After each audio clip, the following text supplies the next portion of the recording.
As-Sunnah, As-Sunnah, As-Sunnah Foundation. As-Sunnah, As-Sunnah, As-Sunnah Foundation. আসসালামু আলাইকুম ওরহমতুল্লাহ বারাকাতু। আলহামদুলিল্লাহ, আসসালাতু আসসালামু আলা রাসূলিল্লাহ বাদ। সুপ্রিয় দর্শক শ্রোতা ভাই বোন, দেশ কিংবা প্রবাস যে যেখান থেকে দেখছেন, আপনাদের সকলকে সাদর আমন্ত্রণ জানাচ্ছি আস-সুন্নাহ ফাউন্ডেশনের স্টুডিও থেকে। আপনারা দেখছেন আস-সুন্নাহ ফাউন্ডেশন আয়োজিত সাপ্তাহিক সরাসরি প্রশ্ন উত্তরমূলক অনুষ্ঠান শরঈ সমাধানের 229তম পর্ব। প্রিয় দর্শক, অন্যান্য দিনের মতো আজও ইনশাআল্লাহ তাআলা আপনাদের সঙ্গে আমি থাকছি ঘণ্টাব্যাপী এবং আপনাদের করা জীবন জিজ্ঞাসার উত্তর দেওয়ার চেষ্টা করব কোরআন এবং হাদিসের আলোকে। আপনার যে কোনো জীবন ঘনিষ্ঠ ইসলামী জিজ্ঞাসা এই পোস্টের মন্তব্যের ঘরে লিখতে পারেন। আমরা ইনশাআল্লাহ বিদিন আপনাদের প্রশ্নের উত্তর দেওয়ার চেষ্টা করব। আপনারা এই লাইভ অনুষ্ঠানটি দেখতে পাচ্ছেন আমাদের ভেরিফাইড ফেসবুক পেজে, আস-সুন্নাহ ফাউন্ডেশন ভেরিফাইড ফেসবুক পেজে, আমাদের ভেরিফাইড ইউটিউব চ্যানেল এবং আমাদের অন্যান্য পেজ ও চ্যানেল সমূহে একযোগে। প্রিয় দর্শক, আস-সুন্নাহ ফাউন্ডেশনের কোনো আপডেট থাকলে সাধারণত আমরা সেটি আপনাদেরকে শুরুতে জানিয়ে থাকি। তার ধারাবাহিকতা আমরা আপনাদেরকে জানিয়ে রাখতে চাই। আমাদের এখন সবচাইতে তরতাজা আপডেটের মধ্যে থেকে একটি হলো সবার জন্য কোরবানি প্রকল্প সারা দেশব্যাপী আমরা পরিচালনা করছি। ইতিমধ্যে দেশের বিভিন্ন জায়গায় কোরবানি পশু কেনা হয়ে গেছে। দেশের প্রায় সব জেলাগুলোকে আমরা কাভার করার চেষ্টা করে থাকি অন্যান্য বছরের মতো। এবারও আমরা সেটি অব্যাহত রাখব। আপনারা যারা আপনাদের কোরবানির দায়িত্ব আমাদের উপর অর্পণ করতে চান, তারা আপনাদের দায়িত্ব নির্দ্বিধায় নিশ্চিন্ত অর্পণ করতে পারেন। আমরা ইনশাআল্লাহ বিদিল্লাহ কার কোরবানির পশু কোন জায়গায় করা হচ্ছে তাকে SMS-এর মাধ্যমে জানিয়ে দেব যে আপনার পশুটি ঠিক কোন সময় কোন জায়গায় করা হয়েছে। কোনো দাতা যদি তার কোরবানির পশু দেখতে চান, কোরবানির পশুর কেনার ভাউচারও দেখতে চান, সেটি কিন্তু কোরবানির ঈদের পরে দেখা তার জন্য সম্ভব, বিশেষ করে ভাউচারের বিপদটা। কারণ সারা দেশ থেকে যারা কোরবানির পশু কিনেন তাদের প্রত্যেক থেকে ভাউচার এবং ছবি এবং অন্যান্য তথ্য উপাত্ত ডকুমেন্ট এগুলো সবগুলো আমরা সংগ্রহ করতে হবে এবং আলহামদুলিল্লাহ যথারীতি এগুলো প্রতি বছরই আমাদের কাছে সুসংরক্ষিত থাকে। এর বাইরেও আস-সুন্নাহ ফাউন্ডেশনের একটা বিশেষ উদ্যোগ কোরবানি উপলক্ষে ঢাকায় কোরবানির গোশত থাকে অনেক, সেই তুলনায় গরিব এবং অভাবী গ্রামে থাকে বেশি শহরের তুলনায়। সেজন্য ঢাকা থেকে কোরবানির গোশত সংগ্রহ করে আমরা দেশের প্রত্যন্ত অঞ্চলে গরিব এবং অভাবী মানুষের মাঝে কোরবানির গোশত বিতরণ করে থাকি। সেটি এবারও চলবে ইনশাআল্লাহ তাআলা। বিভিন্ন বুথ করে ঢাকার বিভিন্ন জায়গায় আমরা কোরবানির গোশত সংগ্রহ করব। আমরা আশা করব যে সেখানে সাধ্য অনুযায়ী আপনারা শরিক হবেন এবং আপনাদের আমানতগুলো আমরা মানুষের কাছে যথারীতি পৌঁছে দিতে পারবো। আশা করি যে আমরা প্রত্যেকে কল্যাণমূলক কাজে একে অন্যের সাথে প্রতিযোগিতায় লিপ্ত হওয়ার চেষ্টা করব। আল্লাহ আমাদেরকে তৌফিক দান করুন। এছাড়া আমাদের স্বাবলম্বীকরণ প্রজেক্টও চলমান আছে এবং আরও কিছু প্রজেক্ট যথারীতি চলছে। চলুন আর দেরি না করে আপনাদের প্রশ্নের উত্তর দেওয়ার আলোকিত ভবনে প্রবেশ করি। আমাদের কাছে ইতিমধ্যে অনেকগুলো প্রশ্ন চলে আসছে। আমি দেখতে পাচ্ছি মাহফুজুর রহমান আপনি লিখেছেন, কোরবানির সময় অর্থ, বিত্ত ও প্রভাব প্রতিপত্তির প্রদর্শন প্রকটভাবে লক্ষ্য করা যায়। অনেকের মধ্যেই এই প্রবণতা থাকে বাজারের সবচেয়ে বড় গরু অথবা বড় ছাগলটা কিনব। দৈত্যাকার এসব গরু ছাগল নিয়ে মিডিয়ায় আলোচনা হয়, ফলে এই ধরনের গরু ছাগলের ক্রেতারাও আলোচনার কেন্দ্রবিন্দুতে চলে আসেন। কোটি কোটি টাকা দিয়ে আলোচিত গরু কিংবা কয়েক লাখ টাকা দিয়ে আলোচিত ছাগল কেনার বিশেষ কোনো মহিমা আছে কিনা? ভাই মাহফুজুর রহমান, যদি কেউ আল্লাহর রাহে অধিক সম্পদ ব্যয় করতে চান, তিনি আল্লাহ রাব্বুল আলামিনকে সন্তুষ্ট করবার জন্য তার প্রিয় বস্তুকে উৎসর্গ করতে চান, কোরবান করতে চান, সেই জায়গা থেকে তিনি অনেক বড় গরু বা অনেকগুলো গরু, অনেকগুলো ছাগল জবে করেন, সেটা তো আপন জায়গায় শুধু ঠিক আছে না, বরং প্রশংসনীয় বটে। তবে আমাদের দেশে যে প্রতিযোগিতা চলে থাকে, এই প্রতিযোগিতার বেশিরভাগই প্রদর্শন ইচ্ছা থেকে হয়ে থাকে। কারণ যারা এগুলো করে থাকেন তাদেরকে আমরা তাদের ব্যক্তিগত জীবন আমরা দেখি যে ইসলামের অন্যান্য বিধিবিধান পালন করার ক্ষেত্রে তারা যথেষ্ট পিছিয়ে, সেরকম কোনো আগ্রহই তাদের মধ্যে দেখা যায় না। এমনকি সাধারণ দান দক্ষিণা করার ক্ষেত্রেও তাদেরকে খুব বেশি একটা আগ্রহ দেখাতে দেখা যায় না। কিন্তু কোরবানির ক্ষেত্রে তারা বিগ বাজেট দিয়ে বড় গরু, অনেকগুলো ছাগল কোরবানি করার যে চেষ্টা করেন, এটি বলাই বাহুল্য যে এটি বেশিরভাগ ক্ষেত্রেই লোক দেখানো হয়ে থাকে এবং লোক দেখানো যে তার অনেকগুলো প্রমাণ তারা নিজেরাই দিয়ে থাকেন। তো এরকম যদি হয় তাহলে সেটা আসলে ইবাদত হবে না, এটা বরং হবে হলো লৌকিকতা, যেটি শিরকে আসগরে পর্যবসিত হবে। নবী করিম সাল্লাল্লাহু আলাইহি ওয়াসাল্লাম অনেক কোরবানি করেছেন। তিনি প্রতি বছর কোরবানি করেছেন এবং এক বছর তিনি অনেক বেশি পশু কোরবানি করেছেন। অনেক বেশি কোরবানি করার যদি উদ্দেশ্য হয় আল্লাহকে সন্তুষ্ট করা, যেমনটি বললাম, সেটা ভালো কথা। কিন্তু যদি উদ্দেশ্য হয় মানুষের কাছে বাহবা কুড়ানো, মানুষের কাছে নিজের ক্রেডিট জাহির করা, তাহলে সেটা অবশ্যই দূষণীয়। আর একজন মানুষ তিনি তার দৈনন্দিন জীবনে অন্য বিষয়ের ক্ষেত্রে তেমন কোনো আগ্রহ না থাকা সত্ত্বেও যখন এই বিষয়ে খুব বেশি আগ্রহ দেখান, তখন সেটা নিয়ে আমাদের যথেষ্ট সন্দেহ দেখা দেয়, বরং কোনো সময় এটা পরিষ্কার প্রমাণিত হয় যে আসলে পুরো বিষয়টাই লৌকিকতার খাতিরে হয়ে থাকে। আল্লাহ তাআলা আমাদেরকে হেদায়েত দান করুন এবং কোরবানির মতো এই ইবাদতকে আমরা যেন কোনোভাবে নষ্ট না করি। আল্লাহ বলেছেন, লা ইয়ানালুল্লাহুল হুমুহা ওয়ালা দিমাউহা ওয়ালাকিন ইয়ানালুহুত তাকওয়া মিনকুম। তোমাদের গরুর গোশত, তোমাদের কোরবানির গরুর রক্ত কিছু আল্লাহর কাছে পৌঁছে না। কত বড় গরু দিয়ে আপনি করলেন, কত দাম দিয়ে করলেন, এটা আল্লাহর কাছে গুরুত্বপূর্ণ নয়, বরং ওয়ালাকিন ইয়ানালুহুত তাকওয়া মিনকুম। কিন্তু তোমাদের যে তাকওয়া, অন্তর অবস্থিত তাকওয়া, সেটি কিন্তু আল্লাহ তাআলার কাছে ঠিকই পৌঁছে। ঠিক শুধু তাই নয়, আল্লাহ নবী করিম সাল্লাল্লাহু আলাইহি ওয়াসাল্লাম একটা হাদিস রয়েছে, তিনি বলেছেন যে ইন্নাল্লাহা লা ইয়ানজুরু ইলা সুওয়ারিকুম ওয়ালাকিন ইয়ানজুরু ইলা কুলুবিকুম ওয়া আমালিকুম। আল্লাহ রাব্বুল আলামিন তোমাদের অন্তর দেখেন এবং আমল দেখেন, তিনি তোমাদের চেহারা, বাহ্যিক চেহারা কিন্তু দেখেন না। সেজন্য আল্লাহ রাব্বুল আলামিনের কাছে যেটি গুরুত্বপূর্ণ সেটি হলো যে আমরা কেন করছি, কি উদ্দেশ্যে করছি সেটি। বিধায় ইখলাসের সাথে আমরা কোরবানি করার চেষ্টা করব। আল্লাহ আমাদেরকে সেই তৌফিক দান করুন। জিহাদ আহমদ আপনি লিখেছেন, বর্তমান এআই কৃত্রিম বুদ্ধিমত্তা দিয়ে মানুষ ও অন্য যে কোনো প্রাণীর ছবি তৈরি করা হয়, এগুলো কি অঙ্কনের মধ্যে পড়বে? ভাই জিহাদ আহমদ, এআই এবং কৃত্রিম বুদ্ধিমত্তা দিয়ে যে মানুষের এবং বিভিন্ন প্রাণীর ছবি তৈরি করা হয়, এই বিষয় নিয়ে ওলামায়ে কেরামের এখনও গবেষণা শুরু হয়েছে কিনা আমি জানি না। বিষয়টি যেহেতু উদ্ভূত, এর আগেও আমার কাছে এই প্রশ্ন এসছে, কিন্তু এই প্রশ্ন নিয়ে গবেষণা করার এবং অন্যান্য ওলামায়ে কেরামের মতামত এবং দৃষ্টিকোণগুলোকে পর্যালোচনা করবার সুযোগ আমার হয়নি। বিধায় এই প্রশ্নটি আমি এড়িয়ে যাচ্ছি। ইনশাআল্লাহ বিদিনিল্লাহ এই বিষয়ে আমরা আরেকটু গবেষণা করে ইনশাআল্লাহ আপনাদেরকে জানাবো। তবে এটি তো ঠিক যে আল্লাহ রাব্বুল আলামিন মানুষের সৃষ্টিকর্তা, কোনো প্রাণীর আকৃতিকেও কৃত্রিমভাবে তৈরি করলে, কোনো মানুষ কোনো প্রাণীর সাথে অবয়ব মিল রেখে তৈরি করলে সেটি হারাম এবং নিষিদ্ধ। এবং এটি কেন নিষিদ্ধ, আমরা আজকাল সব কিছুতে লজিক খুঁজে বেড়াই। সাধারণত এই ধরনের প্রাণী, বিশেষ করে ভাস্কর্য, মূর্তি, প্রতিমা, এগুলোর উপরে শয়তান ভর করে। এটি কোরআন হাদিসের কোনো মানে সরাসরি দেওয়া বক্তব্য নয়, বরং এগুলো বিভিন্ন গবেষণা দ্বারায় প্রমাণিত বিষয় এবং অনেকের গবেষণা মাত্র। কেউ চাইলে সেটাকে অবিশ্বাসও করতে পারেন, কিন্তু এটুকু নিশ্চিত করে আমরা বলতে পারি যে কোরআন এবং হাদিস যেটি নিষিদ্ধ করা হয়েছে, সেটিতে মানব জাতির জন্য, মুসলমানদের জন্য অকল্যাণ নিশ্চিতভাবে নিহিত আছে। সো আমরা এগুলো থেকে, সন্দেহপূর্ণ বিষয় থেকে যথাসম্ভব দূরে থাকার চেষ্টা করব। মুরাদ হাসান লিখেছেন, 2025 সাল থেকে সর্বজনীন পেনশন স্কিমকে সরকারি চাকরিজীবীদের জন্য বাধ্যতামূলক করা হচ্ছে। বিষয়টা শরীয়ী দিক নিয়ে আলোচনা করবেন। ভাই মুরাদ হাসান, সর্বজনীন পেনশন স্কিম যেটা আমাদের দেশে চালু করা হয়েছে, আমরা এর আগে একটা আমাদের ফেসবুক স্ট্যাটাসের মাধ্যমে জানিয়েছি যে এটি একটি যুগান্তকারী উদ্যোগ, যে মানুষগুলো চাকরি শেষ করে বৃদ্ধ বয়সে অনেকটা নিঃসঙ্গ হয়ে যান বা অনেক সময় বিপদে পড়েন, তাদের আসলে সর্বজনীন পেনশন স্কিমের মাধ্যমে তাদের পাশে দাঁড়ানো বা তাদেরকে সহায়তা করার যে উদ্যোগ, সেটি পৃথিবীর বিভিন্ন দেশে ছিল, আমাদের সেটা চালু হয়েছে, প্রশংসনীয়।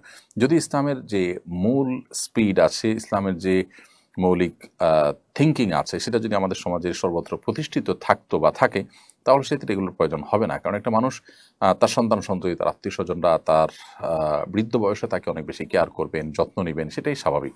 এবং যত বেশি প্র্যাকটিসিং ফ্যামিলি দেখি, আমরা সমাজ দেখি, সেখানে এগুলো তত বেশি থাকে, আমরা জানি, সেখানে আসলে এগুলোর প্রয়োজনই হয় না। কিন্তু বাস্তবতা হলো দিন দিন সেগুলো হারিয়ে যাচ্ছে, যার কারণে এই সমস্ত স্কিমের প্রয়োজন হচ্ছে। তো যাই হোক, অন্যান্য দেশে যেটা অনেক আগে চালু হয়েছে, আমাদের দেশে এখন চালু হওয়াটা প্রশংসনীয়। কিন্তু এই স্কিমের মাধ্যমে যে মানুষকে আপনার পরবর্তীতে মাসে মাসে যে পেনশন দেওয়া হবে, সেটি সুস্পষ্টভাবেই সুদভিত্তিক সিস্টেম, এবং সেটি যে সুদভিত্তিক সেটা একেবারে দিনের আলোর মতো পরিষ্কার। তো যার কারণে এই বিষয়ে আমরা এর আগে বলেছিলাম যে এই স্কিমের মধ্যে যদি একটা সুদমুক্ত স্কিম চালু করা হয়, যেখানে আসলে সরকারের উদ্দেশ্য হাসিল হবে, মানুষের উপকারও হবে, তাহলে সেটি আমাদের এদেশের জনগণের জন্য অধিকতর উপযোগী হবে। বিশেষ করে এদেশের মানুষের মধ্যে সুদের প্রতি ঘৃণা করার মনোভাব রয়েছে অনেক বেশি, যার ফলশ্রুতিতে কনভেনশনাল ব্যাংকগুলো পর্যন্ত কিন্তু সুদী ব্যাংকের বিপরীতে বা সুদী ব্যাংকের পাশাপাশি হলেও, সুদী ব্যাংকিংয়ের পাশাপাশি হলেও ইসলামী ব্যাংকিংয়ের উইং তারা খুলতে বাধ্য হচ্ছে, উইন্ডো খুলতে বাধ্য হচ্ছে। তো এদেশে মানুষের এই সুদের প্রতি যে ঘৃণাবোধ, সেই কারণে এই সার্বজনীন পেনশন স্কিমকে এটাকে সত্যিকার অর্থে সার্বজনীন করতে হলে অবশ্যই এটাকে সুদমুক্ত যে উইং সেটা খুলতে হবে। তো এ বিষয়ে সংশ্লিষ্টদেরকে আমরা অনুরোধ করব যে বিষয়টা খুবই সহজ হলো, আমাদের সাথে পরামর্শ করে সুদমুক্ত একটা উইং খুললে ইনশাআল্লাহ বিষয়টা সহজ হবে। আর তা না হলে বাধ্যতামূলক করে বা অন্য কোনোভাবে যদি আপনি সুদ হারাম এটা মানুষকে গেলানোর চেষ্টা করেন, জনগণ যেটা চায় না সেটা যদি আপনি জোর করে চাপাতে চান, তাহলে সেক্ষেত্রে এটা নিয়ে অস্থিরতা যেমন তৈরি হতে পারে, তেমনিভাবে সমাজের বড় একটা অংশ এই সুবিধা তারা ভোগ করবেন না এবং এটাকে তারা অ্যাভয়েড করবেন, যার ফলে মূল উদ্দেশ্য কিন্তু সাকসেস হবে না, সফল হবে না। জাকিয়া জান্নাতি আপনি লিখেছেন, যারা অসংখ্য জিনকে চিকিৎসার জন্য ব্যবহার করে তাদের থেকে চিকিৎসা নেওয়ার ব্যাপারে কিছু বলবেন।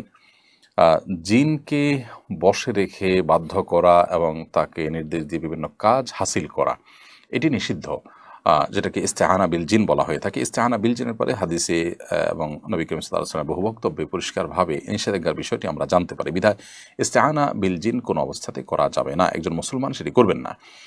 তবে এর বাইরে জিনদের থেকে জিনরা নেককার জিনদের কোনো তথ্য যদি আমাদেরকে দেন, সেটা যদি আমরা ভেরিফাই করতে পারি তাহলে সেটা আমাদের কাজে আসতে পারে।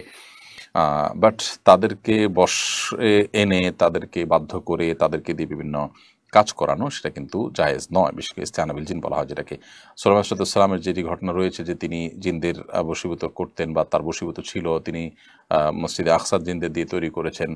প্রথমত সেটি ছিল সুলাইমান আলাইহিস সালামের শরীয়তের বিষয়। এক নবীর শরীয়ত কিন্তু অন্য নবীর জন্য প্রযোজ্য হয়। আমাদের নবী সাল্লাল্লাহু আলাইহি সাল্লামের যে বক্তব্য রয়েছে, যে হাদিস রয়েছে, সেই হাদিসে একেবারে পরিষ্কার, সেগুলোর আলোকে আসলে জিনদের থেকে সাহায্য প্রার্থনা করা জায়েজ নয়। এর বাইরে আরও এর নানাবিধ ব্যাখ্যা এবং বিশ্লেষণও রয়েছে। আমিনুল হক লিখেছেন, সমকামীদের বাড়বাড়ন্ত বেড়েই চলেছে। আজ শুক্রবার রাত 11টায় তারা ঘোষণা দিয়ে ঢাকা শহরে প্রাইড করবে বলে ঘোষণা করেছে। এদের প্রতিরোধে আমাদের করণীয় কি? বা আমিনুল হক, খুবই দুঃখজনক একটি অধ্যায়। আমি জানি না যে আমাদের দেশে সংবিধানে যেখানে সমকামিতা এটি অবৈধ, সেটাকে চালাকি করে ছলছাতুরি করে আপনার জেন্ডার ডাইভার্সিটি নাম দিয়ে, আপনার লিঙ্গ বৈচিত্র্য নাম দিয়ে, সেখানে বিভিন্ন বৈচিত্র্যের বিভিন্ন আপনার মতে বিভিন্ন রুচির আপনার লিঙ্গের মানুষ একত্র করার বিষয় বলতে কি বোঝানো হয়, এটা বোঝার জন্য কারোর পণ্ডিত হওয়ার প্রয়োজন নেই। একজন কিশোর এটা বুঝতে পারেন। এবং তাদের যে প্রচারণা, সেখানে যে আপনার পায়ুসঙ্গমকারীদের, এই নোংরা শব্দ বলতে হচ্ছে, আমি দুঃখিত, এই পায়ুসঙ্গমকারীদের যে আপনার সিম্বল, সেটি তাদের পতাকা রয়েছে, তাদের কালার রয়েছে, এটি মানে বোঝে না এমন কোনো মানুষ পৃথিবীতে আমার মনে হয় না যে এই যুগে অন্তত থাকতে পারে। তো এরকম একটি সংবিধান এবং রাষ্ট্রের আইন বিরোধী এবং এদেশের সকল ধর্মের মানুষের চিন্তাধারা পরিপন্থী একটি কাজ প্রকাশ্যে ঘোষণা দিয়ে আজ অনেকদিন ধরে তারা করবে বলে আসছে এবং আজকে 11টা করার কথা রয়েছে। তো এটি আমাদের জন্য খুব দুঃখজনক একটি অধ্যায়, খুবই বেদনাদায়ক একটি অধ্যায়। এদেরকে আইনের আওতায় আনা উচিত এবং বাংলাদেশের প্রচলিত আইনের প্রতি শ্রদ্ধা রেখে তাদেরকে উপযুক্ত শাস্তির মুখোমুখি করা দরকার। এদেরকে যারা নানাভাবে আপনার প্ররোচনা দিয়ে থাকে, নানাভাবে এদেরকে যারা আপনার ফান্ডিং করে থাকে, তাদের মুখোশগুলো মানুষের সামনে তুলে ধরা দরকার। যে সমস্ত এনজিও, যে সমস্ত বিদেশি আপনার দূতাবাস, যারা আমাদের দেশটাকে ধ্বংস করবার জন্য নীল নকশা করছে, দেশের সংস্কৃতির বিরুদ্ধে যারা যুদ্ধে নেমে পড়েছে এবং যারা তাদেরকে সাপোর্ট করতেছে অধিকারের নাম দিয়ে। অধিকার শব্দ শুনলেই আমরা দুর্বল হয়ে পড়ি, এই জন্য এই নোংরামুখে তারা অধিকার শব্দের প্রলেপ দিয়ে সমাজে খাওয়ানোর চেষ্টা করছে। তাদের বিরুদ্ধে আমাদের প্রত্যেকটা মানুষকে সোচ্চার হতে হবে এবং কোনোভাবেই এই নোংরামো আমাদের সমাজে চলতে দেওয়া যায় না। আমরা সম্প্রতি একটা ভিডিও দেখেছি যে আমেরিকাতে একজন বাবা, তার ছেলে ট্রান্সজেন্ডার হয়ে মেয়ে হয়ে এসেছে, বাবা একটি ওপেন টক শোতে তার সে কি কান্না, তিনি নিজেকে দোষারোপ করছেন তিনি আদর্শ বাবা হতে পারেন যে তার সন্তানটা এভাবে ধ্বংস হয়ে গেছে। তো আমাদের দেশে এরকম পরিস্থিতি যদি আমরা দেখতে না চাই, তাহলে সেক্ষেত্রে আমাদের উচিত হবে এখনই এই সমস্ত অন্যায়, এই সমস্ত অনাচারের বিরুদ্ধে গণপ্রতিরোধ গড়ে তোলা। আল্লাহ তাআলা আমাদেরকে তৌফিক দান করুন। আফরিন মনি আপনি লিখেছেন, দাখিল আলিম পরীক্ষায় কোরআন বা অন্যান্য আরবি বিষয়ের মধ্যে কোরআনের আয়াতের অর্থ দলিল হিসাবে কোরআন আয়াত লিখতে হয়। মাসিক অবস্থা পরীক্ষা হলে করণীয় কি? কোরআন কারীমের আয়াত স্পর্শ করা, কোরআন স্পর্শ করা নিষেধ, কিন্তু কোনো আয়াত আছে কোনো বই সে বই স্পর্শ করা যায়, সেই হিসাবে যদি কোরআন আয়াত আপনি লেখেন আলতো করে তো সেটি জায়েজ হতে পারে। ইসলাম এই আইডি থেকে আপনি লিখেছেন, ছেলে প্রবাস থেকে ভিডিও কলের মাধ্যমে বিবাহ করে, এক্ষেত্রে ছেলে যদি দেশে ফিরে বিয়ের শুদ্ধতার জন্য আবার বিয়ে করতে চায় সে কি পারবে কিনা?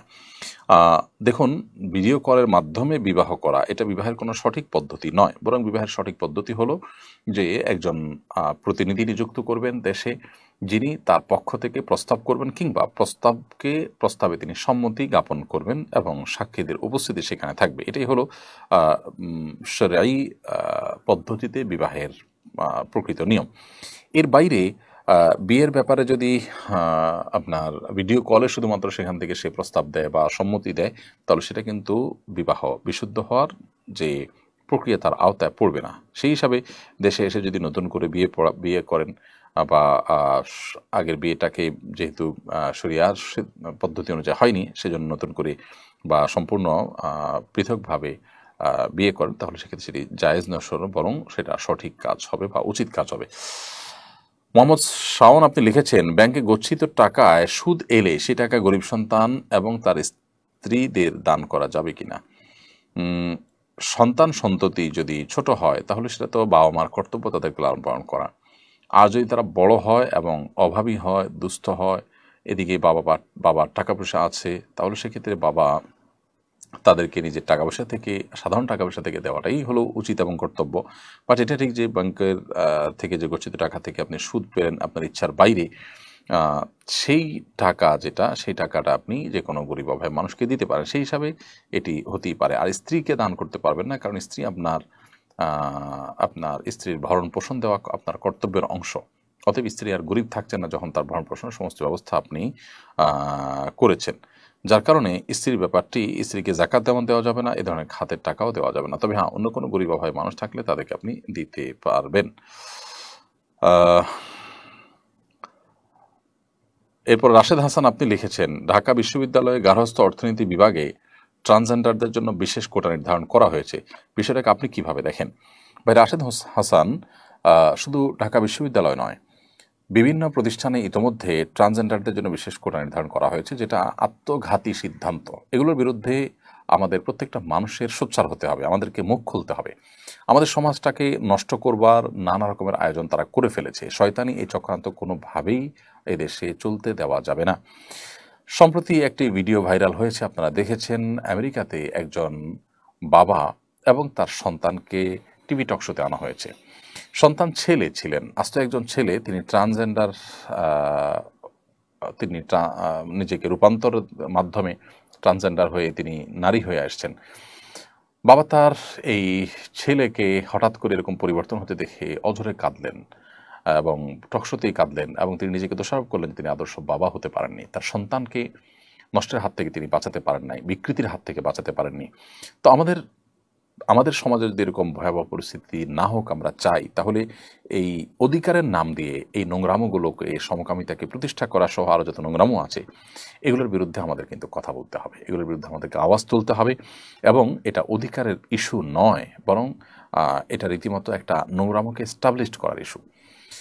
ইতিমধ্যে আমরা একটা ঘটনা দেখেছি সোশ্যাল মিডিয়াতে, আপনারা অনেকে হয়তো দেখেছেন, যে মেট্রো রেলে পর্যন্ত আপনার এই ট্রান্সজেন্ডার মহিলা বগিতে উঠে পড়ার পর একজন নারী আপত্তি জানিয়েছেন, সেটা নিয়ে কিন্তু কেওয়াজ বেঁধেছে। পাবলিক টয়লেটে হবে, নানা জায়গায় হবে। অতএব এদেরকে সমাজে স্কোপ দেওয়া এটা আত্মঘাতী সিদ্ধান্ত ছাড়া কিছুই নয়। যে সমস্ত চক্র তাদের কাছে টাকা খেয়ে আমাদের সমাজে সমস্ত নষ্টামি ঢুকাচ্ছে, তাদের বিরুদ্ধে আমাদেরকে সোচ্চার হতে হবে। আল্লাহ আমাদেরকে তৌফিক দান করুন। মোহাম্মদ শাওন লিখেছেন, ফেসবুকে কারো ছবিতে লাইক, কমেন্ট বা লাভ রিয়াকশন দিলে কি গুনাহ হবে? এটি নির্ভর করবে ছবিটা একটি কী ধরনের। একজন ছেলে মানুষ হয়ে একটা মেয়ে মানুষের কোনো ছবি যেটা আপনার দেখা হারাম, সেটা ছবি দেখে আপনি লাইক কমেন্ট করেছেন, লাভ রিয়াকশন দিয়েছেন, তাহলে সেক্ষেত্রে সেটা অবশ্যই হারাম হবে। আর যদি বৈধ কিছু দেখেন দেখে আপনি লাইক কমেন্ট করেন, সেটা হারাম হবে না। আলী হাসান লিখেছেন, আমি 5 ওয়াক্ত নামাজ পড়ার চেষ্টা করি, কিন্তু মাঝে মধ্যে নামাজের মধ্যে আমার মনোযোগ থাকে না, কি করলে পুরোপুরি মনোযোগ থাকবে দয়া করে জানাবেন। ভাই আলী হাসান, নামাজে মনোযোগ সৃষ্টি করবার জন্য প্রথমত নামাজ আমরা যা বলছি সেগুলোকে বোঝার চেষ্টা করব, অর্থগুলো জানার চেষ্টা করব, সূরা কেরাতগুলো, দোয়াগুলোর, এটা আমাদের মনোযোগ সৃষ্টিতে সাহায্য করবে ইনশাআল্লাহ। এর পাশাপাশি নামাজে আমাদের যে সূরা কেরাতগুলো পড়ে থাকি আমরা, সেগুলো অর্থ সহকারে বুঝে পড়ার পাশাপাশি ধীরে ধীরে পড়বো, এবং রুকু, সিজদা, উঠা বসা যত সময় নিয়ে যত ধীরে ধীরে আপনি করবেন তত বেশি ইনশাআল্লাহ বিদিনলা আপনার সালাতে মনোযোগিতা সৃষ্টি হবে ইনশাআল্লাহ তাআলা। সালাতে মনোযোগ সৃষ্টি হওয়ার জন্য আর অনেকগুলো উপায় আছে। একটি আর্টিকেল আমাদের অনলাইনে এখনো আছে, নামাজে মনোযোগ সৃষ্টির 33টি উপায়। 33টি উপায়, এটি শেখ বিন বাজ রাহমাহুল্লাহ, সৌদি আরবের সাবেক গ্র্যান্ড মুফতি, তার একটা লেখার অনুবাদ আমি করেছি, সেটি আছে সোশ্যাল মিডিয়াতে, দেখে নিতে পারেন। শেখ ইব্রাহিম আপনি লিখেছেন, প্রতি বছর চামড়ার দাম নিয়ে একটা ঝামেলা সৃষ্টি হয়। প্রতি বছর চামড়ার দাম ক্রমাগত কমছে, তবে এবছর গত বছরের তুলনায় প্রতি বর্গফুটের 5 টাকা বাড়ানো হয়েছে। বিষয়টাকে কিভাবে দেখেন? চামড়ার দাম এবছর 5 টাকা বৃদ্ধি হওয়া, এটা তো একরকম আমি তামাশা ছাড়া আর কি বলবো, যে বর্গফুট যদি 5 টাকা বাড়ে তাহলে একটা চামড়াতে মানে দাম বৃদ্ধিতে সেটা কতটা প্রভাব ফেলবে বা কতটাই বা দাম বৃদ্ধি পাবে। তো মুদ্রাস্ফীতির তুলনায় এটা এতটাই কম যে এটা রীতিমতো তামাশা ছাড়া কি বলা যায়। আমাদের দেশে নানা কারণে চামড়ার দাম কমে যাচ্ছে, এবং ইচ্ছাকৃতভাবে একটা চক্র এটি করছে কিনা সেটা নিয়ে নানা রকমের কথা বাজারে প্রচলিত আছে। সংশ্লিষ্ট বিষয় যাদের দেখবার দায়িত্ব তারা যদি দেখেন তাহলে এখানে আমাদের কল্যাণ হয়তো নিহিত থাকবে। আল্লাহ তাআলা আমাদেরকে যত রকমের অনাচার আছে এগুলো থেকে বেঁচে থাকার তৌফিক দান করুন। মোহাম্মদ নুরুল ইসলাম আপনি লিখেছেন, কিভাবে পরিবারের মানুষদের ভালোবাসা অর্জন করবে এবং তাদেরকে সৎ উপদেশ দেওয়ার জন্য তাদের উপর প্রভাব বিস্তার করব। প্রথমত পরিবারের মানুষের কল্যাণকামী হিসাবে নিজেকে আপনি প্রতিষ্ঠা করার চেষ্টা করবেন। দ্বিতীয়ত আপনার আয় উপার্জন, আপনার ব্যক্তিত্ব, আপনার পার্সোনালিটি, এগুলো সবগুলো পরিবারের উপরে আপনার প্রভাব বৃদ্ধি করতে সহায়তা করবে ইনশাআল্লাহ তাআলা। আর সবচেয়ে বড় প্রভাব আসবে তাকওয়া থেকে। যদি ইখলাস এবং তাকওয়া চর্চা করতে পারি আমরা, তাহলে আশা করা যায় আল্লাহ রাব্বুল আলামিন আমাদের কথার মধ্যে, আমাদের সব কিছুতে তাসির এবং প্রভাব দিবেন, যার ফলে পরিবার কেন অন্যরা সবাই সেই তাসিরে, সেই প্রভাবে প্রভাবিত হবেন। তো সেই চেষ্টা আপনার করা দরকার। বিশেষ করে তরুণদের ক্ষেত্রে আয় উপার্জন করা, কর্মমুখী হওয়া, অলস না হওয়া, এগুলো তার পরিবারের উপর তার প্রভাব ফেলতে অনেক বেশি সহায়ক ভূমিকা রাখে। বিশেষ করে দাওয়াতি কাজে এটি অনেক বেশি কাজে লাগে। মোহাম্মদ নুরুল ইসলাম লিখেছেন, আমি যদি আমাদের দেহের কোনো অঙ্গ আঁকি, যেমন চোখ, পাকস্থলী, ব্রেন, কিডনি, কান ইত্যাদি, সেটা কি হারাম হবে? আপনি কোনো একটা অঙ্গের ছবি আঁকলেন, সেটা হারাম হবে না, কিন্তু পূর্ণাঙ্গ অবয়ব যখন একটা প্রাণী তৈরি করবেন সেটা শুধু হারাম হবে। এমনি নাইম এইচবি এডি থেকে আপনি লিখেছেন, আমার আম্মু প্যারালাইজড, তিনি সরাসরি সিজদা দিতে পারেন না, তিনি চেয়ারে বসে খাটে সিজদা দেন। চেয়ার আর খাট সমান উচ্চতার, এতে কি নামাজের কোনো সমস্যা হবে? ভাই নাইম, আপনার মাকে আল্লাহ তাআলা রহম করুন এবং সবরের তৌফিক দান করুন, আমরা দোয়া করি তাকে আল্লাহ তাআলা আরোগ্য দান করুন। আর যিনি অসুস্থতার কারণে সিজদা দিতে পারেন না, তিনি বসে সালাত আদায় করবেন এবং রুকুতে যতটুকু ঝুঁকবেন, সিজদাতে তার চেয়ে বেশি ঝুঁকবেন, এটাই যথেষ্ট। অতএব তার কপালটা যদি কোনো সামনে টুল দিয়ে, উঁচু টুল দিয়ে সেখানে রাখেন, এটাতে আসলে তেমন কোনো পার্থক্য তৈরি করবে না, বরং তার জন্য বিধান হলো তিনি রুকুতে আল্লাহু আকবার বলে ঝুঁকবেন, এরপর সামিআল্লাহু লিমান হামিদাহু বলে সোজা হয়ে সিজদার নিয়ত করে একটু বেশি ঝুঁকবেন, বাস এটাই তার সিজদা হিসাবে বিবেচিত হবে ইনশাআল্লাহ তাআলা। নাজমুল হোসেন আপনি লিখেছেন, আমি একজন মালয়েশিয়া প্রবাসী, আমার এখানে আশেপাশে কোনো মসজিদ নেই। আমরা যারা মসজিদে বাংলাদেশি আছি তারা নিজেরা জুমার নামাজ পড়তে পারবো কিনা? জুমার নামাজের শর্তগুলো জানাবেন। অবশ্যই আপনারা জুমার নামাজ পড়তে পারবেন, নিজেদের মধ্যে থেকে যে কোনো একজন ইমামতি করে জুমার নামাজ পড়িয়ে দিবেন, ইনশাআল্লাহ আপনাদের নামাজ হয়ে যাবে। বরং পড়তে পারবেন না, বরং পড়া উচিত এবং কর্তব্য আপনাদের। যদি আশেপাশে কোনো মসজিদ না থাকে, নিজেরা যেখানে আছেন সেখানে জুমার জামাত করবেন। বিশেষ করে লোকালয় যদি থাকে সেখানে আপনি জুমার নামাজ করতে কোনো অসুবিধা নেই। মিসবাহুর রহমান আপনি লিখেছেন, আমাদের দেশের কিছু এলাকায় আরাফার দিন সবাই একত্র হয়ে ইবাদত বন্দেগী করে, বিষয়টা কতটুকু সঙ্গত? আরাফার সঙ্গে সাদৃশ্য তৈরি হওয়ায় তারা কিছু সওয়াব পাবে কিনা? না, আরাফাতের ময়দানে হাজিদেরকে একত্র হতে বলা হয়েছে। এই একই দিনে অন্যান্য জায়গায় একত্র হওয়ার এবং একত্রিত হয়ে সেখানে খুতবার কিংবা আলোচনার কিংবা ঐক্যবদ্ধভাবে দলগতভাবে কোনো ইবাদতবন্দি করার কোনো দীক্ষা শিক্ষা ইসলামে দেওয়া হয়নি। না সেটা নবী করিম সাল্লাল্লাহু আলাইহি ওয়াসাল্লাম দিয়েছেন, না খোলাফায়ে রাশিদিন দিয়েছেন, না সাহাবায়ে কেরাম দিয়েছেন, না এটি পূর্বসূরীদের মধ্যে ছিল। অতএব এরকম যদি কেউ আরাফাত দিনটাকে সবাই সমবেত হয়ে হাজিদের সাদৃশ্য গ্রহণের চেষ্টা করেন, তাহলে সেটি বিদআতে পরিগণিত হবে এবং সওয়াবের পরিবর্তে সেটি বরং গুনাহ হবে। আরাফাত দিন সম্পর্কে নবী সাল্লাল্লাহু আলাইহি ওয়াসাল্লামের যে নির্দেশনা রয়েছে তার আলোকে আমরা রোজা রাখবো। আরাফাত দিনের যে দোয়া লা ইলাহা ইল্লাল্লাহু ওয়াহদাহু লা শারীকা লাহু লাহুল মুলকু ওয়া লাহুল হামদু ওয়া আলা কুল্লি শাইইন কাদির, সেটা পাঠ করবে। এছাড়া আসলে আরাফের দিন উপলক্ষে আমাদের বিশেষ কোনো করণীয় নেই। আমরা যদি অন্য কোনো বিষয়কে জরুরি বা আবশ্যক বানিয়ে নিই তাহলে সেক্ষেত্রে সেটা সওয়াবের পরিবর্তে কিন্তু গুনাহ হতে পারে। ইরিন মাশফি এআইডি থেকে আপনি লিখেছেন, আমি এবং আমার হাজবেন্ড দুজনেই চাকরি করে একটা বিজনেস দেই, যেখানে বিজনেসের মাঝে আমার এবং আমার হাজবেন্ডের দুজনের অর্থ 50% করে, কিন্তু আমার হাজবেন্ড আমাকে কোনো লাভের অংশ দেয় না।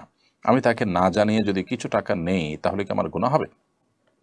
বনরিন, আপনারা দুজনে যেহেতু চাকরি করছেন এবং দুজনে চাকরি করে একটা বিজনেসও দিয়েছেন, এখানে দুজনের যে ইনভেস্ট রয়েছে সেটা আপনাদের বাণিজ্যিক সম্পর্ক, সেটা সম্পূর্ণ ভিন্ন। আর স্ত্রী হিসাবে আপনার ভরণ পোষণ তিনি আপনাকে দিবেন, সেটা আরেকটি জিনিস। আর যেহেতু আপনার এখানে 50% ইনভেস্ট আছে, অতএব স্বামী আপনাকে 50%-এর যে প্রফিট সেটা আপনাকে দেওয়া তার কর্তব্য।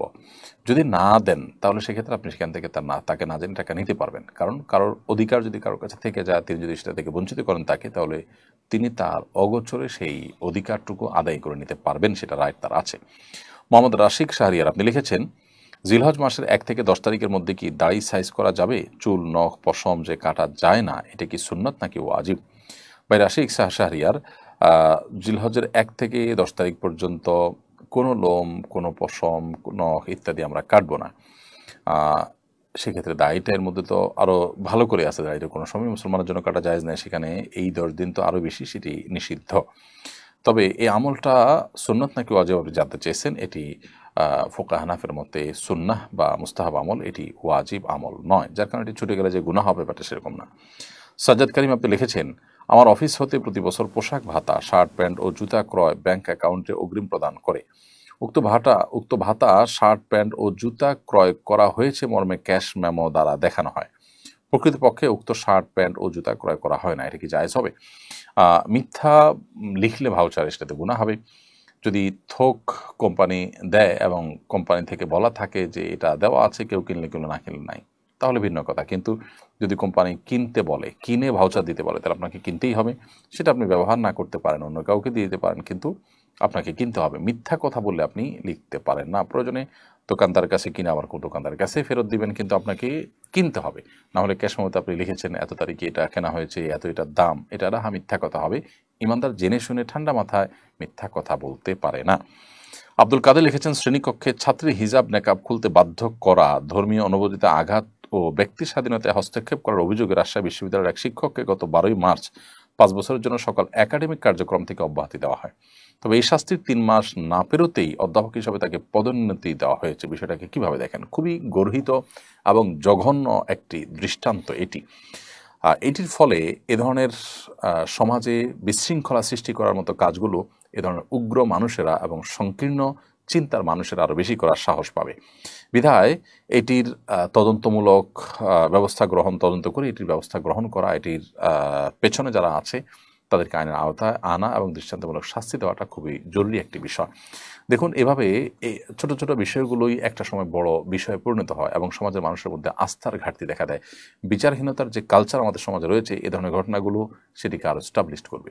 বিধায় সংশ্লিষ্ট মহলের দায়িত্ব থাকবে, আমরা আশা করব যে তারা এ ধরনের ঘটনার পেছনে যারা জড়িত আছে তাদেরকে উপযুক্ত শাস্তির আওতায় আনবেন এবং কোনোভাবে এটি গ্রহণযোগ্য নয় যে একজন শিক্ষক যিনি পানিশমেন্ট পেয়েছেন তার অপরাধের কারণে তিনি নির্দিষ্ট অপরাধের যে সাজা, পানিশমেন্ট সেটি ভোগ করার আগে আগে তাকে আবার পুরস্কৃত করা হবে। খুবই জঘন্য একটি বিষয়। এর পেছনের যে সমস্ত কবজা নানা মানুষগুলো আছে তাদেরকে আসলেই বিচারের আওতায় আনা উচিত এবং এদের বিরুদ্ধে আমাদের প্রত্যেকটা মানুষের যার যার জায়গা থেকে মুখ খোলা উচিত, কথা বলা উচিত। এরপরে আব্দুর রব আপনি লিখেছেন, আমার একটি ছাগল আছে, ছাগলটির জন্মের সময় সেটাকে কোরবানির উদ্দেশ্যে রাখা হয়েছে, কিন্তু ছাগলটির মাঝ বয়সে একবার অ্যাক্সিডেন্ট হয়, তার পা ভেঙে গিয়েছিল, যে কারণে তার শারীরিক অবস্থা সেরকম উন্নতি হয়নি, দেখতেও সুস্বাস্থ্যের নয়। আমি জানতে চাচ্ছি সেটাকে বিক্রি করে তার সাথে আরও কিছু টাকা যোগ করে একটা ভালো মানের ছাগল কোরবানি দিতে পারবো কিনা। আপনার নিজের ছাগল আছে, সেটাকে আপনি কোরবানি দেওয়ার নিয়ত করেছেন, খুব ভালো কথা।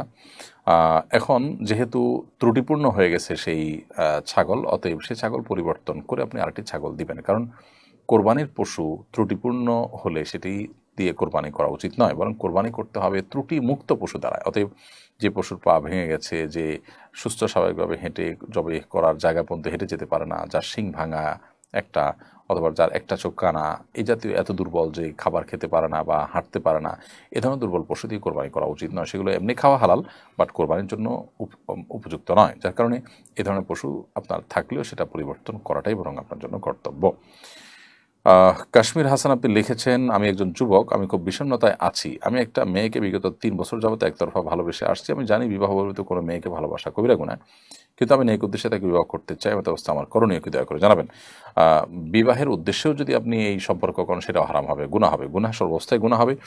আপনার উদ্দেশ্য যত ভালোই হোক না কেন, যেহেতু আপনি প্রক্রিয়াটা অবলম্বন করছেন মন্দ, যার কারণে এটি জায়েজ হবে না। সেজন্য আপনাকে আমরা বলবো যে প্রথমত আপনার কৃতকর্মের জন্য আল্লাহ তাআলার কাছে তওবা করবেন, ইস্তেগফার করবেন, ক্ষমা প্রার্থনা করবেন, এবং দ্বিতীয়ত আপনি আপনার জায়গা থেকে ফিরে আসবেন এবং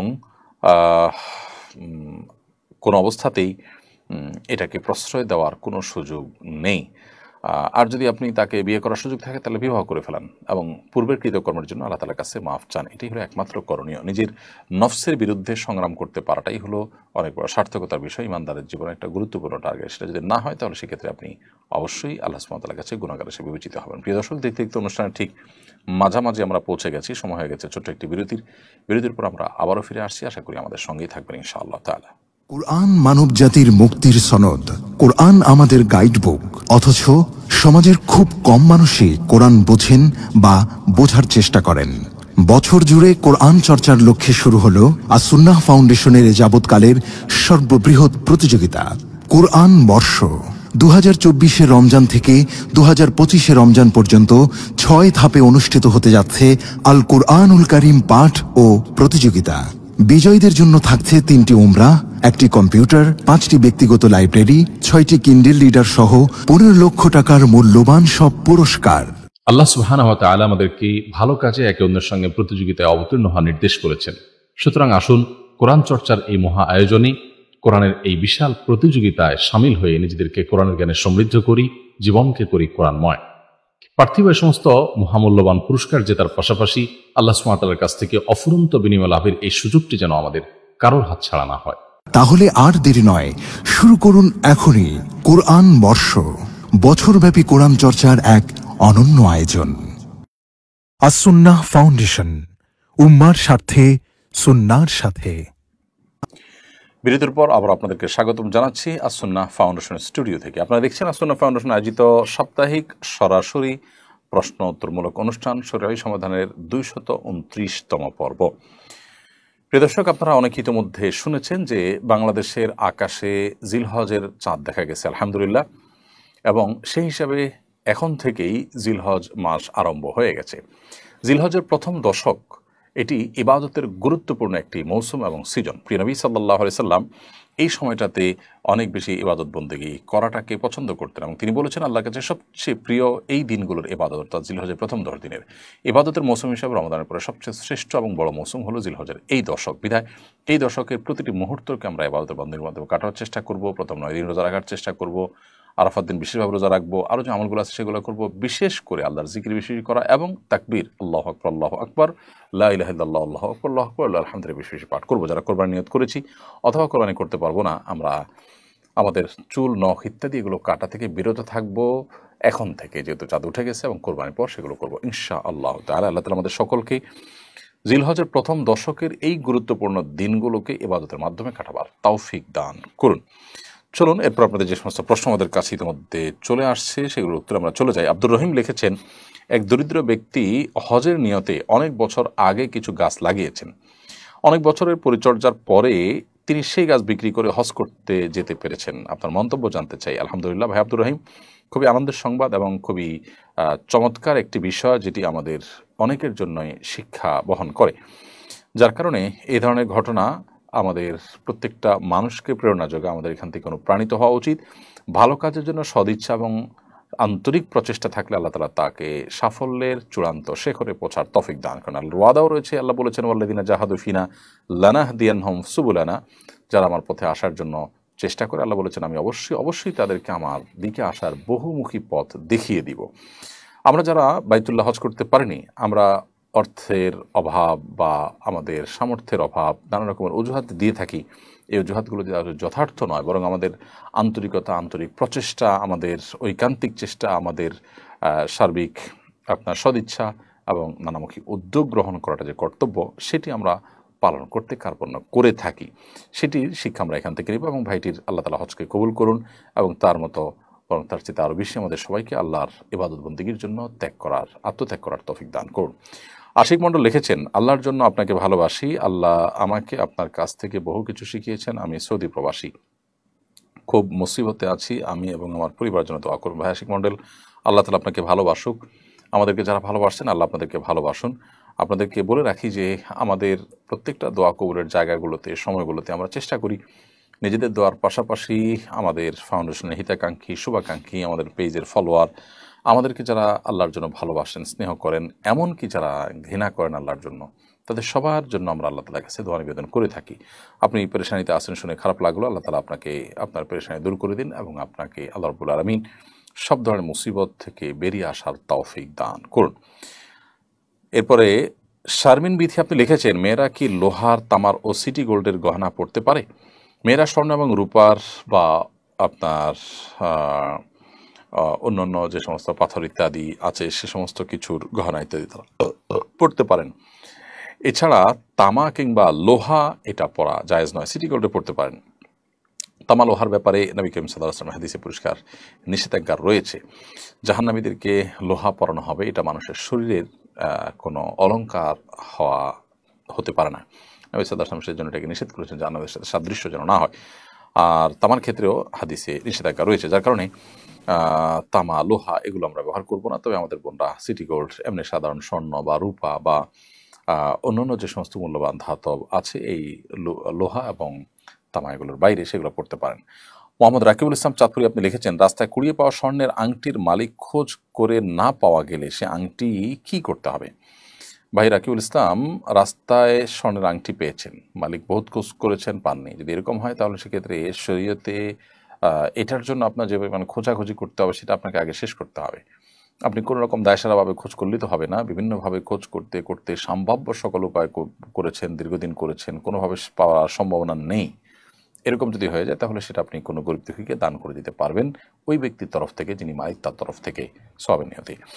আব্দুর রাজাক আপনি লিখেছেন, বর্তমান শিক্ষা কারিকুলামের সমালোচনা করে সোশ্যাল মিডিয়া লেখালেখি করায় কিশোরগঞ্জের এক কলেজ শিক্ষকের পদ অবনমন করা হয়েছে।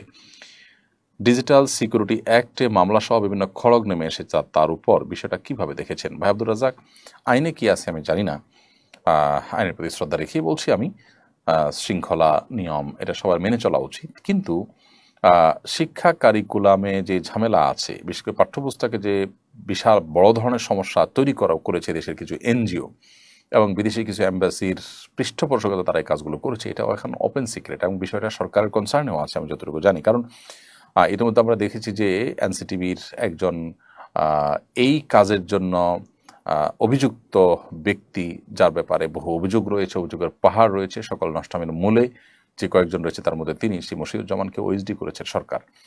ঠিক এই দিকে একদিকে যখন সরকার এ বিষয়ে পদক্ষেপ নিচ্ছে এবং বিষয়টাকে, এই সমালোচনাটাকে সরকার ইতিবাচকভাবে দেখছে এবং সরকারের ভাবমূর্তি নষ্ট করার জন্য একটা চক্রটি কাজ করেছে, অপরদিকে আবার এটি সমালোচনাকারী একজন শিক্ষকের পদ অবনমন, তার বিরুদ্ধে নানা রকম ব্যবস্থা গ্রহণ, এটা আসলে কখনোই সঙ্গতিপূর্ণ হতে পারে না। বিধায় যারা এই কাজটি করছেন এরা সেই মশিউজ্জামানের মতো অতি উৎসাহী কিনা, তাদের ব্যাপারটি আমার মনে খতিয়ে দেখা দরকার এবং এই ভদ্রলোকের পাশে আমাদের প্রত্যেকটা মানুষের দাঁড়ানো দরকার। সমাজে অন্যায় অনাচারের বিরুদ্ধে যথা নিয়ম মেনে সৌন্দর্যের সাথে সমালোচনা করবে, এটাই তো স্বাভাবিক এবং সেটিকে সাদরে গ্রহণ করা দরকার।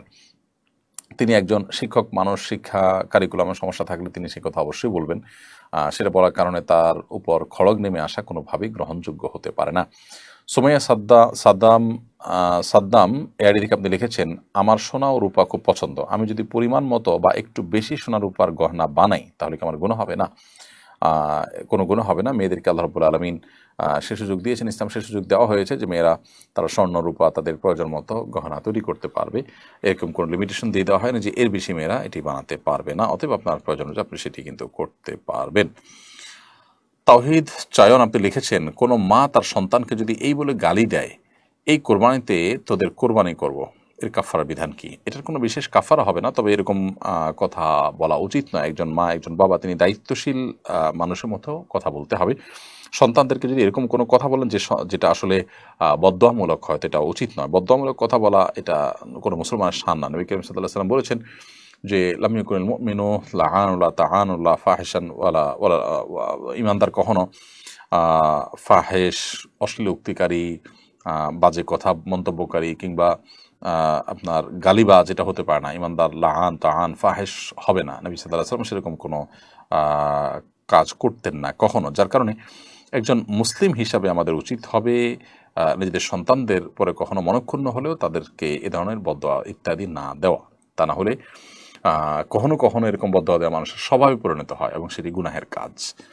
দুর্গম পথের যাত্রী হাসান এই আইডি থেকে আপনি লিখেছেন, খুব ভাইরাল হয়েছে একটি গেঞ্জি যাতে লেখা আছে কোরবানি হোক আল্লাহ সন্তুষ্টির জন্য। এই গেঞ্জিটা পরে বাথরুমে যাওয়া যাবে কিনা? যেখানে আল্লাহ শব্দটি আছে এই জন্য এটা পরে বাথরুমে যাওয়া উচিত হবে না। যদি এটা পরে না তাহলে এটার উপর দিয়ে জামা পরে তারপর বাথরুমে যেতে পারেন, অর্থাৎ প্রদর্শন হয় সেভাবে যাবেন না, কারণ পবিত্র জায়গায় আল্লাহর নামে যাওয়া উচিত না। তবে হ্যাঁ, স্লোগানটি খুবই সুন্দর এবং এই ধরনের গেঞ্জি এটার ব্যবহার আমাদের এখলাসের কথা আমাদেরকে স্মরণ করে দিতে পারে ইনশাআল্লাহ। তার ফয়জুর রহমান লিখেছেন, আগামী অর্থ বছরে দেশি বিদেশি মিলিয়ে 1,13,500 কোটি টাকার সুদ ব্যয় হবে বলে ধরে প্রাক্কলন করা হচ্ছে। সুদভিত্তিক বাজেট ও অর্থ ব্যবস্থা সম্পর্কে আপনার মন্তব্য জানতে চাই। বিষয়ে আমরা এর আগে একাধিকবার কথা বলেছি। দেখুন, বাংলাদেশে সর্বস্তরের মুসলমান এবং সর্বস্তরের দিনদার মানুষ, এমনকি নামে মুসলমান যারা, তারাও কিন্তু সুদকে ঘৃণা করে। এই জন্য কনভেনশনাল ব্যাংকগুলোতে কিন্তু আমরা দেখেছি ইসলামী ব্যাংকিং উইং খুলতে বাধ্য হয়েছে তারা, কারণ মানুষ সুদকে ঘৃণা করে। এদেশে মানুষ অনেক অন্যায়ের সাথে জড়িত থাকলেও সুদ হারাম সুদকে কিন্তু তারা ঘৃণা করে এবং আল্লাহ তাআলা সুদকে সবচেয়ে ভয়ঙ্কর হারাম বলে করেছেন বিভিন্নভাবে। তো এই জন্য এই জাতীয় বাজেটে সুদের নির্ভরতা কমানোর চেষ্টা করা কর্তব্য। সরকার এবং সংশ্লিষ্টরা যদি এ বিষয়ে দায়িত্বশীলতার পরিচয় না দেন তাহলে সেটা জনগণের উপর এক ধরনের জুলুম হবে বলে আমি মনে করি। কারণ দেশের মানুষ, তাদের যে চিন্তা চেতনা, তাদের যে আকাঙ্ক্ষা, তার প্রতিফলন যদি আমাদের বাজেটে না হয় সেটা জনগণের বাজেট হতে পারে না।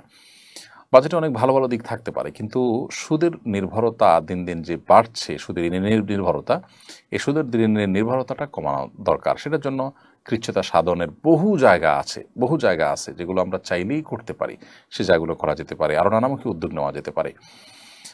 এবং যে সমস্ত দুর্নীতি বিভিন্ন খাতে হয়ে থাকে সেগুলো যদি কমানো যায় তাহলে সাধারণ মানুষ স্বেচ্ছায় ট্যাক্স ভ্যাট দেওয়ার চেষ্টা করবে। ফাঁকি ঝুঁকি দেওয়ার, ফাঁকফোকরের যে খোঁজাখুঁজি করে আজকাল মানুষ, সেটা করবে না।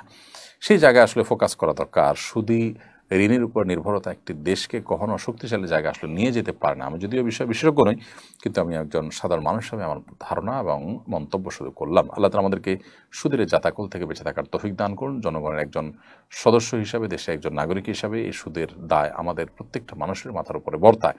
অতএব এটার ব্যাপারে আমাদের মুখ খোলা দরকার, কথা বলা দরকার। আমার মতামতটা অন্তত আমার জায়গা থেকে বলা দরকার যে আমি এটার সাথে নাই। আল্লাহ তাআলা দেখবেন যে আমি এখান থেকে মুক্ত নিজেকে ঘোষণা করছি, আল্লাহ এটার সাথে আমি নেই এবং আমি এটার উপরে সন্তুষ্ট নই। এটা আমার অজান্তে আমার উপরে এটা বোঝা চাপানো হচ্ছে।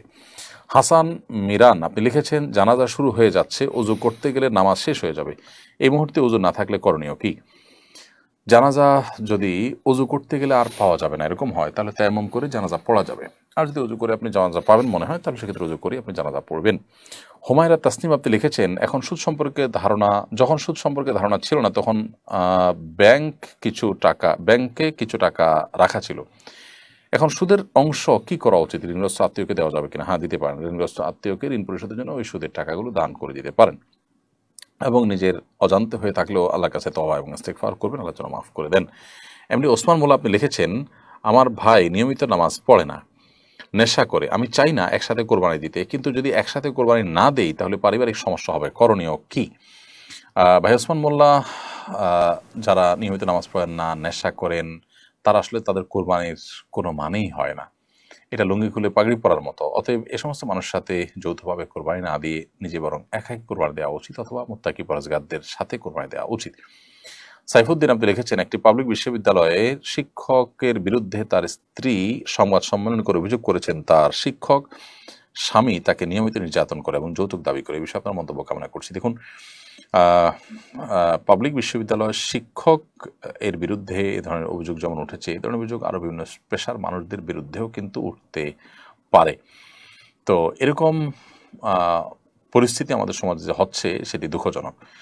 আল্লাহ তাআলা কোরআনে কারিমে আমাদেরকে নির্দেশ করেছেন, পুরুষদেরকে আশিরুহুন্না বিল মারুফ, তোমরা তোমাদের স্ত্রীগণের সাথে সুন্দর এবং যথাযথভাবে তোমাদের দিনাতিপাত করো এবং সংসার করো, অতএব তাদের প্রতি কোনো অবিচার করা জায়েজ নাই। ঠিক একইভাবে স্ত্রীগণও স্বামীর প্রতি কোনোভাবে যদি অনাচার এবং অবিচার করেন, আজকাল অনেক ঘরে ঘরে স্বামীদেরকে নানা ফাঁদে ফেলে তাদেরকে নানা রকম টর্চার করা হয়ে থাকে, তাদেরকে দুর্বল করার চেষ্টা করা হয়ে থাকে, সেগুলো কিন্তু অনুচিত এবং হারাম কাজ। একজন মুসলমান তিনি বিশ্বাস করবেন যে তার প্রত্যেকটা কর্মকাণ্ডের জন্য আল্লাহর সামনে তাকে দাঁড়াতে হবে, এই ধরনের হারাম কাজ থেকে বেঁচে থাকার চেষ্টা করতে হবে। জুলুম সর্বাবস্থায় অন্ধকার হয়ে আসবে কিয়ামতের ময়দানে। নবী সাল্লাল্লাহু আলাইহি ওয়াসাল্লাম বলেছেন, আয-যুলমু যুলুমাতুন ইয়াউমাল কিয়ামা, দুনিয়ার জুলুম কিয়ামতের ময়দানে বহুমুখী অন্ধকার হয়ে আমাদের সামনে কিন্তু আবির্ভূত হবে। ইউহা আক্তার আপনি লিখেছেন, আমার স্বামী প্রবাসে থাকে, আমার এক ছেলে এক মেয়ে, আমি আল্লাহর রহমতে পর্দা করার চেষ্টা করি। আমার মেয়েকে মাদ্রাসায় নিতে এবং বাসায় নিতে হয়, সেজন্য আমি কি ইজি বাইক চালাতে পারবো? ইজি বাইক চালালে আপনার প্রাইভেসি এবং পর্দা পরিপূর্ণ মেনটেন করা খুবই কঠিন, আমি যতটুকু জানি। কারণ প্রচণ্ড বাতাসের মধ্যে ইজি বাইক আপনি চালাতে হবে, সেটা খোলামেলা থাকবে। তো এই পরিস্থিতিতে ইজি বাইক না চালিয়ে বিকল্প কোনো পথ আপনার খুঁজে নেওয়া উচিত। একজন নারী তার পর্দা, তার প্রাইভেসি, তার ব্যক্তিত্ব, এগুলোকে বিসর্জন দিতে পারে না কোনো অবস্থাতেই। সেই বিষয়টা আমাদের মাথায় রাখা দরকার। জি এম নুরুজ্জামান গাজী আপনি লিখেছেন, আমরা সারাদিন কাজের ভেতর কোন আমল করবো দয়া করে জানাবেন। কাজের ফাঁকে ফাঁকে আমরা যে কোনো তাসবিহ পড়তে পারি, সুবহানাল্লাহ, আলহামদুলিল্লাহ, আল্লাহু আকবার, সুবহানাল্লাহ ওয়া বিহামদিহি, সুবহানাল্লাহিল আযীম। বিশেষ করে জিলহজের প্রথম দশক চলছে, এখন আমরা বিশেষ করে পড়বো আল্লাহু আকবার, আল্লাহু আকবার, লা ইলাহা ইল্লাল্লাহ, আল্লাহু আকবার, আল্লাহু আকবার ওয়া লিল্লাহিল হামদ। এর বাইরে মনে মনে আল্লাহর কথা স্মরণ করলাম, আল্লাহর সাথে কথা বললাম, দোয়া করলাম, এগুলো সবগুলো কিন্তু জিকিরের মধ্যে শামিল হবে ইনশাআল্লাহ তাআলা। টিএইচ তারেক আপনি লিখেছেন, আমি অনেক চেষ্টা করেও মাস্টারবেশন থেকে বের হতে পারছি না, পরামর্শ দিয়ে বাধিত করবেন। আল্লাহ তাআলা আপনাকে সাহায্য করুন এই হারাম কাজ থেকে বেরিয়ে আসার। এটার জন্য নির্জনতাকে আপনি অ্যাভয়েড করবেন এবং যথাসম্ভব তাড়াতাড়ি বিবাহ করবেন। বিবাহের পর স্ত্রী থেকে খুব বেশি দিন বাইরে থাকবেন না এবং যে সমস্ত ভিডিও, যে সমস্ত ছবি, যে সমস্ত লেখা জোখা আপনাকে এই হারাম কাজ করতে বাধ্য করে বা সে পথে নিয়ে যায়, সেগুলোর পথ বন্ধ করে দিবেন। এটি হলো সবচেয়ে কার্যকর উপায়। অতএব আপনি সোশ্যাল মিডিয়া থেকে যদি অভ্যাস হয়ে থাকে সেগুলো বন্ধ করে দেন, বা আপনার সেখান থেকে সেগুলো শেষ হয় ডিলিট করে দেন, আনইনস্টল করে দেন মোবাইল থেকে, অথবা স্মার্টফোন আপনি বিক্রি করে ফেলান, একটা বাটন ফোনে চলে আসেন। 6 মাসের জন্য যদি নিজেকে একটু এভাবে আপনি পরিবর্তন করতে পারেন, ইনশাআল্লাহ বিদিন আল্লাহ তাআলা আপনাকে সাহায্য করবেন। সৌরভ হাসান আপনি লিখেছেন, একজন ভাইরাল গায়ক বলেছেন গানের টাকা হারাম হয়, তিনি তা না খেয়ে সেই টাকা দিয়ে বাড়ি বানিয়েছেন। এ নিয়ে আলোচনা সমালোচনা হওয়ার পর এবার ঘোষণা দিয়েছেন ধীরে ধীরে তিনি গানই ছেড়ে দিবেন। পুরো বিষয়টাকে আপনি কীভাবে দেখছেন? ভাই সৌরভ হোসেন, এ বিষয়ে আমি শুনেছি, তবে গায়কের বক্তব্যটা শোনা হয়নি।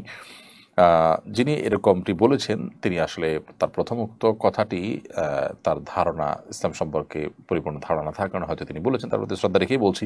তিনি যে হারাম থেকে বেঁচে থাকার চেষ্টা করছেন সেটাকে সাধুবাদ জানাচ্ছি, সেটা অত্যন্ত প্রশংসনীয় একটি অ্যাপ্রোচ তার। তবে তাই বলে গানের টাকা হারাম দেখে তিনি সেটা না খেয়ে সেটাতে বাড়ি বানাবেন, সেটা আসলে জায়েজ হবে না। যেটা বলছিলাম তার ধারণা নেই। হারাম খেতে নিষেধ করা হয়েছে মানে এই না যে হারাম টাকা দিয়ে খাওয়া ছাড়া অন্যান্য কাজ, জামা কাপড় বানানো, ঘর বাড়ি বানানো জায়েজ হবে। এখানে খাওয়া বলতে আসলে ভোগ করা, সেটা যেভাবেই হোক, এবং হারাম উপার্জন করাকে বোঝানো হয়েছে। অতএব হারাম সেটা উপার্জন করাটাই হারাম ইটসেলফ, আপনি ভোগ করেন বা না করেন। আর যদি ভোগ করেন তাহলে সেটা খাওয়া হোক আর অন্য কোনোভাবে ভোগ করা হোক, সব কিছুর মধ্যে সামিল হবে। আপনি যে হারাম গান ছাড়া নিয়ত করেছেন, এই গায়ক লোকটি তিনি যে হারাম গান ছাড়া নিয়ত করেছেন সেটা অবশ্যই প্রশংসনীয়। তাকে যারা ট্রল করছে তাদের মধ্যে না দিনের বুঝ আছে, না আল্লাহ প্রতি ঈমান আছে। এই ফাসেক বা আল্লাহ প্রতি ঈমান নেই, তাদের ট্রলে কিছু আসে যায় না। আমি সেই ভাইটিকে অনুরোধ করবো, আপনি আপনার সিদ্ধান্তের উপর অটল অবিচল থাকুন। আল্লাহ তাআলা আপনার নিয়তের মধ্যে বারাকা দান করুন এবং আপনাকে হারাম থেকে বেরিয়ে আসার সৎসাহস দান করুন। লিজা বেগম আপনি লিখেছেন, স্বামী পর্দা করাতে রাজি না, কিন্তু আমি পর্দা করতে চাই, পর্দা করি। এখন আমি কিভাবে কি করবো বুঝতে পারছি না, করণীয় জানাবেন। স্বামী আপনাকে পর্দা করতে দিতে চান না আর আপনি পর্দা করতে চান, এই জন্য প্রথমত স্বামীকে পর্দার বিষয়ে বোঝানোর চেষ্টা করেন যে আসলে স্ত্রী হিসাবে আপনার পর্দা তো আপনার স্বামীর জন্যই কল্যাণকর। একজন পুরুষ যার মধ্যে ন্যূনতম আত্মসম্মান বোধ আছে, তার স্ত্রী পর্দাহীনভাবে যদি চলাফেরা করেন, অন্য মানুষ তাকে দেখে, তাহলে সেক্ষেত্রে তার জন্য কখনো সম্মান বয়ে আনে না। এবং এটা তার জন্য সবসময় অনাকাঙ্ক্ষিত বিষয় যে তার স্বামী তার স্ত্রীকেরই মানুষ বাজে চিন্তা করবে, জল্পনা কল্পনা করতে পারবে, এরকম কোনো স্কোপ পাবে। সেই জায়গা থেকে স্বামীকে আপনার বোঝানো দরকার। এবং যে সমস্ত মানুষদেরকে দিয়ে বোঝালে তাকে বোঝানোটা সহজ হবে, সুন্দর হবে, ইনশাআল্লাহ বিদিনিল্লাহ আপনি তাদেরকে দিয়ে বোঝানোর চেষ্টা করবেন। আশা করা যায় আল্লাহ তাআলা তাকে হেদায়েত দান করবেন। পর্দা সম্পর্কে অনেক ভালো ভালো বই আছে, সেগুলো পড়তে দিতে পারেন। বিশেষ করে আব্দুল্লাহ জাহাঙ্গীর রহমানের একটা বই আছে, পোশাক, পর্দা ও দেহসজ্জা, অঙ্গসজ্জা। এই বইটা আপনি দিতে পারেন তাকে। তিনি যদি এটা পড়েন তাহলে পর্দা সম্পর্কে তার ইতিবাচক ধারণা তৈরি হবে ইনশাআল্লাহ তাআলা। এর বাইরে আরও ভালো ভালো বই আছে পর্দা সম্পর্কে, সেগুলো তাকে পড়তে দিতে পারেন এবং সেই সাথে দোয়াও করবেন। এবং যে কোনো মূল্যে আপনি পর্দা করবেন, কারণ স্বামী আপনাকে অন্যায় কাজ করতে বাধ্য করলেও আপনি আপনার সাধ্য অনুযায়ী সেটার খেলাফ করে যে কোনোভাবে অন্যায় থেকে বেঁচে থাকার জন্য আপ্রাণ চেষ্টা অব্যাহত রাখবেন। ফাহমিদা মৌ আপনি লিখেছেন, আমি এবং আমার স্বামী আবেগের বশবর্তী হয়ে মাসিক অবস্থা মিলিত হয়েছি, এর জন্য আমরা লজ্জিত। এই অবস্থায় যদি আল্লাহ সন্তান দান করেন তাহলে কি তা হারাম হবে? না, এটার কারণে সন্তান হারাম হয়ে যাবে বা অবৈধ হবে এরকম নয়। তবে এই কাজের জন্য আপনাদের অনুতপ্ত হওয়া উচিত এবং হাদিসে বর্ণনা মতে এরকম কাজ হয়ে গেলে কিছু সাদাকা আল্লাহর রাহে, আল্লাহর ওয়াস্তে গরিবদেরকে কিছু সাদাকা করে দিবেন, কিছু দান করে দিবেন এবং ভবিষ্যতে এ ধরনের কর্মকাণ্ড থেকে বেঁচে থাকার জন্য চেষ্টা করবেন। আল্লাহর কাছে তওবা নাসুহা করবেন, লজ্জিত হয়ে মাপ চাইবেন, সেটি যথেষ্ট ইনশাআল্লাহ তাআলা। এমনি মুস্তাফিজুর রহমান আপনি লিখেছেন, বৃষ্টির সময় বিভিন্ন নদী, পুকুর, খাল থেকে যে মাছগুলো আসে সেগুলো খাওয়ার বিধান কি? সাধারণত এই মাছগুলো যেহেতু ভেসে যায় এবং এগুলো কারো নিয়ন্ত্রণে থাকে না, অতএব এগুলো জেনারেলি খাওয়া হালাল। তবে যদি আশেপাশের পুকুর থেকে আসে, জানাই যায় যে এই পুকুরের মাছ, তারা পুকুরে মাছ ফেলেছেন এবং তাদেরকে ফেরত দেওয়ার স্কোপ থাকে, তাহলে সেক্ষেত্রে সেটা ফেরত দেওয়া উচিত এবং সেটা ভোগ করা উচিত নয়। মুরসালিন আপনি লিখেছেন, আমাদের দেশের অধিকাংশ গরু এবং ছাগলের অন্ডকোষ কেটে ফেলা হয়, এ ধরনের গরু ছাগল দিয়ে কোরবানি করা যাবে কিনা? গরু এবং ছাগলের অন্ডকোষ কেটে ফেললেও সেটা দিয়ে কোরবানি দেওয়া যাবে, কারণ কোরবানি দেওয়া যাবে যে সমস্ত ত্রুটিপূর্ণ পশুতে, অর্থাৎ পশু যে সমস্ত ত্রুটির কারণে কোরবানি দেওয়া যায় না, এটা তার মধ্যে পড়ে না। এমডি তামিম তালুকদার আপনি লিখেছেন, কোনো কিছুর মালিকানা দাবি করা কি শিরক? আমি যদি বলি এই ঘরটা আমার, সে দোকানটা আমার, তাতে কি গুনাহ হবে? না, এতে গুনাহ হবে না, কারণ কোনো কিছুর মালিকানা দাবি করার মানে হলো রূপক অর্থে মালিকানা। চূড়ান্ত মালিকানা আসলে প্রত্যেকটা জিনিসের আল্লাহ রাব্বুল আলামিন। আমরা কেউ আসলে কোনো বস্তুর চূড়ান্ত মালিকানার দাবি করতে পারি না, আর আমরা কেউ চূড়ান্তভাবে কোনো বস্তুর মালিকও নই। এই জন্য আল্লাহ রাব্বুল আলামিনের কাছে আপনার পরিপূর্ণ মালিকানা ন্যস্ত করে আমি তার রূপক অর্থে সাময়িক সময়ের জন্য মালিক, এটা আল্লাহ তাআলা বলতে আমাদেরকে নিষেধ করেন। এবং কোরআন হাদিসে বিভিন্নভাবে আমাদেরকে সম্পদের মালিক হিসাবে নির্ধারণ করা হয়েছে বা চিহ্নিত করা হয়েছে। ইয়াসিন হায়দার সুনামগঞ্জে লিখেছেন, এক ব্যক্তি বছরের শুরুতেই একটি পশুকে কোরবানির জন্য নিয়ত করে রেখেছেন, এই পশুর দ্বারা উনি উপকৃত হচ্ছেন। কোরবানির জন্য রাখা পশু দ্বারা উপকৃত হওয়া কি ঠিক হচ্ছে? জানা উপকৃত হবে। জি হ্যাঁ, কোরবানি পশু রেখেছেন কোরবানি করার জন্য, সেটা থেকে ফায়দা নিচ্ছেন, তার দুধ খাচ্ছেন বা অন্যান্য কাজ করছেন, সেটা জায়েজ আছে, কোনো অসুবিধা নেই। আল মাসুম রাসেল আপনি লিখেছেন, জানাজা নামাজের পর মাইয়াতকে কবর দেওয়ার পর কি মৃত ব্যক্তির জন্য সকলে মিলে আলাদা দূরে গিয়ে দোয়া করতে পারবে? জানাজা নামাজের পর আসলে কোনো দোয়া নেই, তবে মাইয়াতকে কবর দেওয়ার পর যেটা আপনি বলেছেন, সেটা দোয়ার পর কেবলামুখী হয়ে দোয়া করা প্রত্যেকে যার যার মতো, এটা সুন্নাহ দ্বারা সাব্যস্ত। নবী সাল্লাল্লাহু আলাইহি ওয়াসাল্লাম মৃত ব্যক্তিকে দাফন করার পরে বলেছেন যে, সালু লি আখিকুম সুবাত, ইস্তাগফিরু লি আখিকুম ওয়াসালু লাহু সুবাত, তোমরা তোমাদের ভাইয়ের জন্য ইস্তেগফার করো এবং তার জন্য অটলতা অবচলতা কামনা করো। এই দোয়াতে এই নির্দেশনা তিনি করেছেন, বিধায় এটা সুন্নাত, অর্থাৎ কোনো ব্যক্তি তার মৃত ব্যক্তির জন্য দূর থেকে দোয়া করাটা সুন্নাহ দ্বারা সাব্যস্ত। প্রত্যেক ব্যক্তি দাফন করার পর কেবলামুখী হয়ে তার জন্য হাত তুলে দোয়া করা, এটি সুন্নাত। তবে জানাজার পরে কোনো হাত তুলে দোয়া করা সুন্নাহ দ্বারা সাব্যস্ত নয়।